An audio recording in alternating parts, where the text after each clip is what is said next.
You have a son, and he sins terribly. It's disgusting. And he ends up in a very far away country. You feeling that? And his life is a mess, and he is doomed. He is about to starve to death. He is so famished that he's looking at the pig slop, and he is envying something to eat. What does he do? He stirs himself, comes to himself, the text says. And he gets up, and he acts, and he returns home. And he throws himself on the mercy of his father. He leans back into his grace, not with a presumption. He does not stroll carelessly back home like nothing happened. Hey, Dad, what time's dinner? No, there's no presumption here. He returns repenting. He returns broken. He returns humble.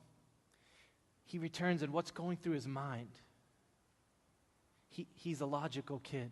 He's saying to himself, okay, maybe my dad will just let me live out in the backyard in a tent or something like that. Maybe my father will find it in his heart to not utterly despise the wreck that I have become and send me away. Maybe he will just give me enough grace so that I can survive.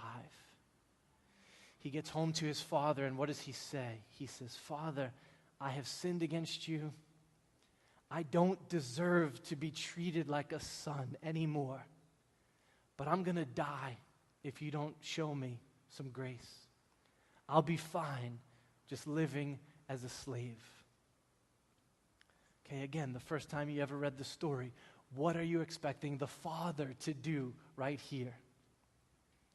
First thought is that he's going to slam the door shut and say, get off my porch, you loser, and don't come back. That's what you're expecting, right? Definitely. And then you think, I'm reading the Bible, so maybe he'll show some compassion. Maybe he'll pause and shake his head and say, fine, you can live under the porch and you can work out in the fields. And really that would have been enough, right? This son just deserves wrath. He's allowing him to live. But that's not what you get, is it? Jesus says that the dad doesn't even wait on the porch.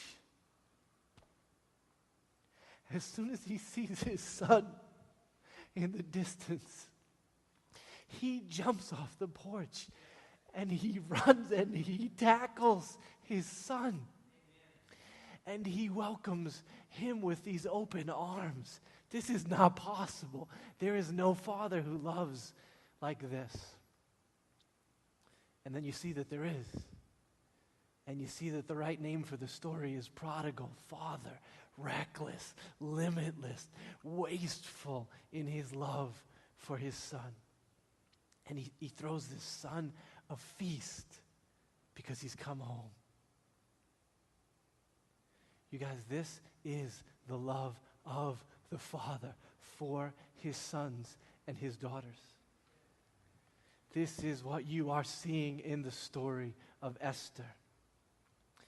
What do you imagine God's going to do when he sees the 3 days of prayer from Esther and these compromised people? Talk to the hand. Forget you. I've got my good ones, my remnant. They're already back in Jerusalem. You guys can just let the genocide begin. I don't care. No. Instead, the story of the book of Esther, the reason we have it is that God in his grace acts to save. And the book ends with a feast of God's people with their God, marveling at his steadfast love.